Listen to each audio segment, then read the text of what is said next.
perspectives in the characters' personalities is terribly interesting for me. Yeah, I like when an experience really changes a character or makes them think at a certain philosophy or even maybe even a religious point of view in game, and they go, Yes.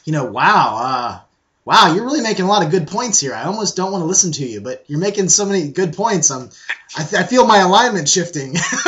Some, it's because it's one thing to write on my character sheet, I follow this god, or I have this alignment, or I have this personality trait, but it's another thing to actually have to defend that or discuss that in game. And you may come to the point where your character changes, and that can lead to some very interesting role-playing opportunities. Yeah, especially if there's some sort of class that has to be a certain way or very rigidly defined, alignment or personality or some sort of ethos, and then they change and they. I've had players, and I hope that I'm one of these players where if it makes sense for the character, even if it like kind of hoses the mechanical benefits, but it really makes sense for that character, like maybe he's a paladin or something, and he has this horrible experience, and he questions everything, that he'd be willing to get rid of all those paladin abilities to maybe just become some other class or something, like, I'm going to become a sorcerer now, even though I'm going to be terrible at it. But that's what my character wants to do. And I don't know. I see, like you were talking about the story and how the characters change over time. And those are the kind of moments that I really enjoy, because it's like, wow, I really appreciate what you're doing here, because you're taking a hit, but you're also going in that direction you think the character should go in. So.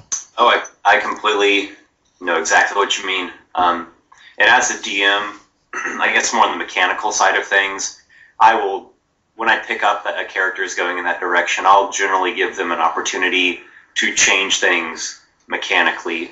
And I do have to have a certain level of story to those changes. Yeah. I'll give you an example for this. My current campaign, which has been ongoing for almost 3 years, has had a lot of changes in it. My girlfriend's character initially started off as a paladin of the god Bane, so you would think of her as like the Dark Knight. Okay. She was a tiefling, followed this evil god of conquest and war, and near epic tier, she had been exposed to that whole religion, that whole point of view, that agenda, that alignment, that whole thing for so long, she couldn't take it anymore. It had nearly broken her spirit, and it had broken her character's heart on a number of occasions to see firsthand the affliction and the strife and the suffering that order afflicted on people. And her character had shifted away from that religion. So instead of saying, okay, well, your character doesn't work anymore, your god isn't going to give you divine power anymore, you have to retire this character. Instead of doing that, we had a solo quest that fit at the right time, where her character went into this cave, this place of primal power, and it was a solo dungeon that she went to by herself, but it was no combat encounters, it was all skills and rituals and role-playing. And it lasted a whole session. And at the end of it, she went into the bottom chamber, which was an earth chamber. It was literally the womb of the earth. And she was reborn out of this womb as a druid. Wow. And it fits so well, because her character had loved animals the whole time. Even at the lowest levels as this evil paladin, she loved her horse and had this very deep connection with her steed. And she would defend her steed. And it worked so seamlessly, and it was amazing. It was one of the greatest character development experiences I've ever seen before. That really sounds awesome. The idea of someone becoming like going from like a blackguard or like a black knight to a druid is a pretty large change. That's pretty, like a dark paladin eventually saying, that's enough of this. I'm fed up. I can't do it anymore. Maybe this is not who I am. Maybe I've made horrible decisions in my past. I want to change things. I want to, make get some good karma. Something like that. Right. It was a drastic change. I'm leaving a lot out, though. You have to understand the Paladin was from levels 1 through 20, and probably what I would call mid-Paragon tier, so around level 15-ish or so, was when she really was starting to lose her faith in things. So she actually emerged as a druid at the cusp of epic tier, and we wrote a customized epic destiny that fit that, which was called Reborn Spirit. And so it's neat. As a DM, I really believe in giving the players the opportunity to do what they want to do, and then I have the story side of things that I feel have to be there to support it. I'm not so much into, okay, cool, go home tonight and come back next session with a new character sheet. We need to play it out. We need to be there with that character while they go through that change. I promise it will make the experience so much more worthwhile. Oh yeah, definitely. When you're in the doldrums of that character, when like maybe even the player's kind of concerned, like I don't even know if I like playing this character anymore. Well, why don't you play it out for a couple more sessions? Maybe make some changes. Just think how that character would react to these things. And every time I've asked a player to do that, they have come around to it. They've changed their character, but it's still the same character, but they've gone in maybe a different direction or a different path, or they came up with something in the game, in the story that made sense. And they were usually better off for it. They had more enjoyable characters, they had a more fleshed out personality, and it was really awesome.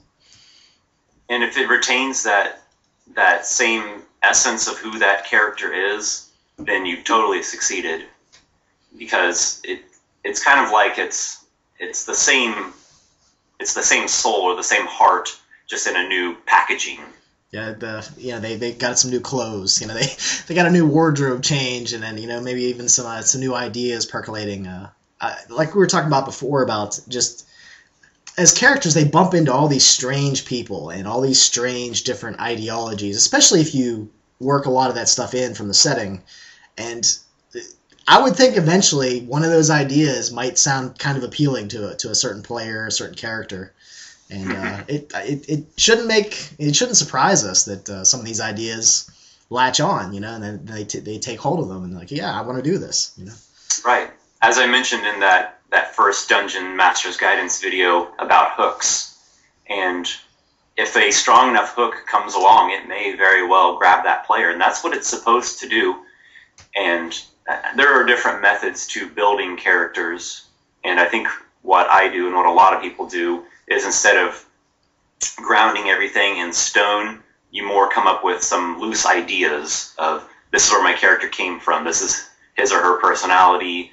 You come up with some ideas like some seeds that you plant in the ground, and then you let them just kind of grow naturally throughout the course of the campaign.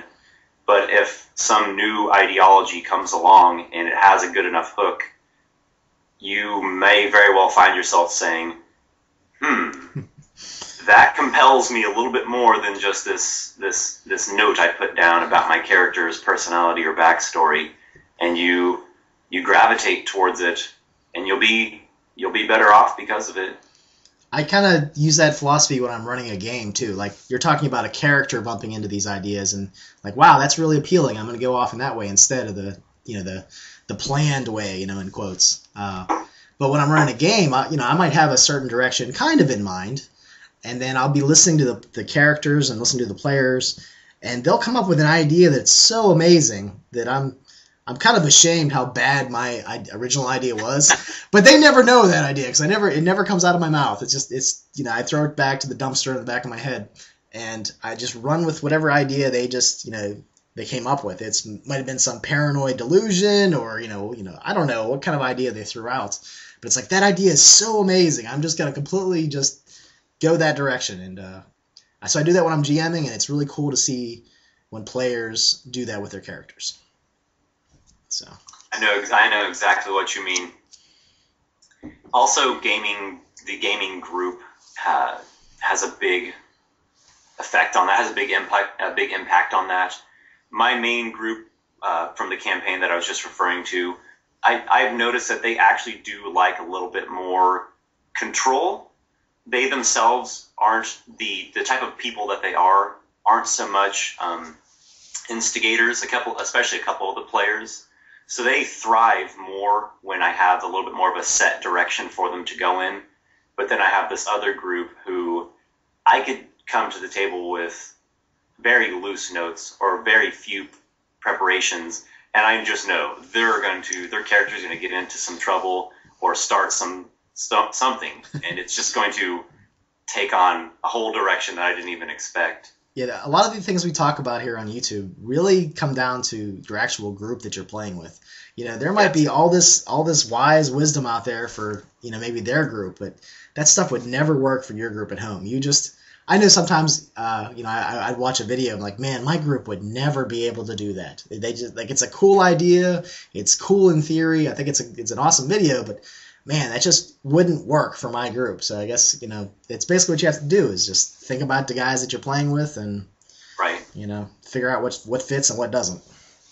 Being able to read people and to read what motivates and drives people is a great, great skill to have when you're DMing. And it's something that just takes time to develop. It takes a lot of getting used to people and observing people and taking that in. So I think you called it a wisdom. So I guess I would probably say in a D&D sense, it's more wisdom-based skill. Yeah. Insight or sense motive sort of skill. Yeah, just see what they're like. And it also helps if you've been playing with them for a long time. And I've heard people say that there's like player archetypes. I don't know what they all are, but there's different types of players, and depending on what kind of mix of types of players you have in your group, you have to change things up. You got to do things a little bit differently sometimes, Exactly. I believe it's the 4th edition Dungeon Master's Guide. It's in 2 different books. I believe it was originally in the Dungeon Master's Guide, but it talks about the different player archetypes and gives them names almost like they're classes. So there's like Slayer, the Actor, the Instigator, the Watcher, and it's pretty neat. It was interesting reading through it. It was one of those reads where I go through it and I say to myself, I knew this. I already got that. But really, I hadn't so constructively thought it out. So it did help me quite a bit. I think it was this is gonna date me a little bit, but the Rollmaster standard system. This was a while back. This was like my first real chunky RPG I ever played, and it was in the Game Master's Law. And I remember that there was a section just like you were talking about in 4th edition DMG, where it talks about the different players and different ways they might, take a decision and go different ways, or what kind of way they would, respond to certain threats, and just how they are in general. And it was really revealing. I want to do a review of that book eventually, because it's, irregardless of system, it has a lot of good, just general, GMing tips in there that are pretty cool. But that's pretty neat. I think it's a really good point that regardless of edition or game system, in the end, you're pretty much still accomplishing the same thing, and it's kind of silly to disregard one particular system just on that grounds alone. I don't know. I actually probably not the best person to talk about this because I have such little experience with various systems. In fact, even though I play Dungeons and Dragons, I could be using a different system. I could be using my own system, and I'd still be probably having the same experience, just because I guess my personal style is to put a lot of my own into it. I'm a D&D subscriber, an insider subscriber as it's called. Okay. So I get the Dungeon magazine and the Dragon magazine and all the digital content. Though admittedly, I only look through a very, very small percentage of it, and I more often than not find myself just on my own computer typing something of my own. Well, sometimes I've found out that there can be like an overload of information sometimes with magazines. We'll just take YouTube. I'm a perfect example. I just uploaded all these half-an-hour videos. It's going to take someone like 3.5 hours to watch them all.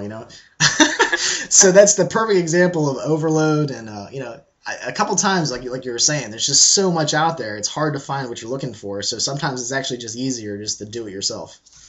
So I feel a bit overloaded with fourth edition, definitely. Though on a more broader perspective of it, I understand what they're doing.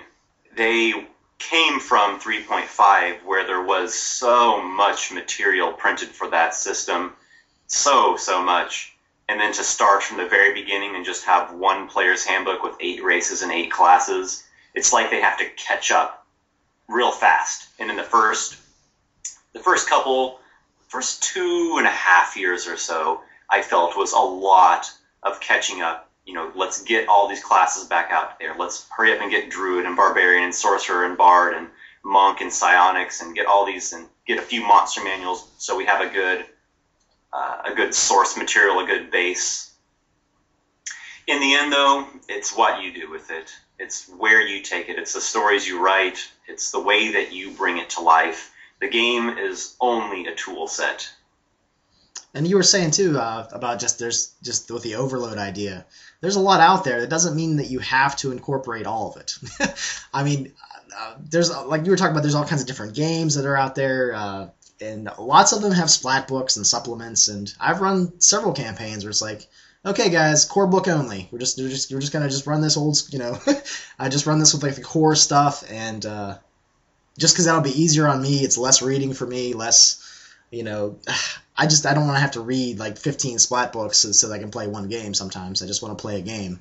And another thing, too, is you were talking about you don't really have that much experience with other RPGs. And just from the mechanics side of things. Well, yeah, what I would suggest is just, if you do have a book that's sitting on your shelf, and maybe just run a one-shot one night, just see how it goes, or maybe like on an additional night, other than your standard gaming group, because I've done that in the past, and that's really how I learned these different systems that I know about. So I would actually really like to play as a player in some different games. That, for me, I think would be a really neat experience to have if I had maybe not even a full campaign, just an adventure or two with some other system, something hopefully fairly different than what I've been doing. So maybe a modern day or a sci-fi or a horror. Have you ever gone to any sort of gaming conventions or anything like that? That's a perfect place to dabble in one-shots of various systems. I have not, though I will probably at some point. Yeah, well, if things keep going in the direction that I hope they are going, that I believe they are going, I'm going to have to go to a convention at some point.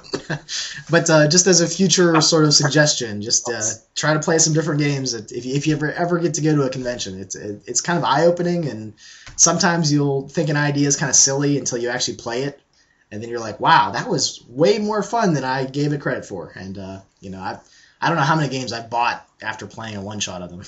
So. Right. Well, it looks like we're actually over half an hour. We just talked about different things, but that's fine too. Oh, wow. Okay. Yeah, like I said, these videos do really quick. I don't know, it's something about the conversational style. It just seems to go pretty quick. But, well, that is a good thing. I don't know. Do you have any finishing final thoughts about anything? Without extending us another half an hour? Yeah, maybe just a couple sentences here or there. I don't know. I could talk about D&D and these sorts of things literally all day long and talk your ear off.